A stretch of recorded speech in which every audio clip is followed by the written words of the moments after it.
નવસારી મહાનગરપાલિકામાં રાજ્ય સરકારે D2 કેટેગરીમાં મુકતા ટીપી અને ડીપીના નિયમોમાં ફેરફાર કરાયો છે। આ નિર્ણયથી બિલ્ડરોએ વિરોધ નોંધાવ્યો છે।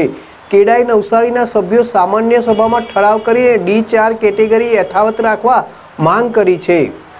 નવસારી મહાનગરપાલિકાનો વિસ્તાર ગાયકવાડી સમયનો હોવાથી અહીં રોડ નાના છે।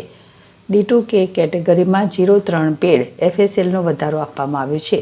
9 મીટરથી 18 મીટરના રોડના કારણે બિલ્ડિંગની ઊંચાઈ મર્યાદિત રહે છે। આથી પૂરી FSI વપરાતી નથી।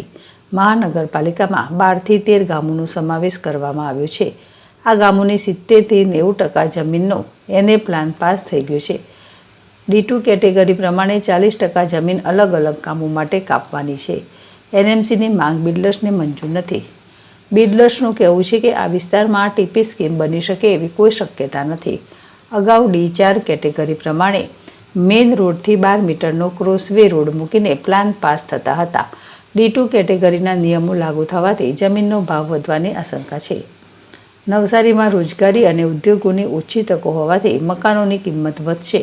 આનાથી પ્રધાનમંત્રીને સૌને ઘર યોજના પર અસર થશે। બાંધકામ ક્ષેત્રના વ્યવસાયિકો, જમીન માલિકો, આર્કિટેક્ટ અને કામદારોને નુકસાન થવાની સંભાવના છે। સરકારી અધિકારીઓએ બિલ્ડરોની રજૂઆત સરકાર સુધી પહોંચાડવાની ખાતરી આપી છે। અલ્પેશ કશ્યપ, ZSTV, નવસારી।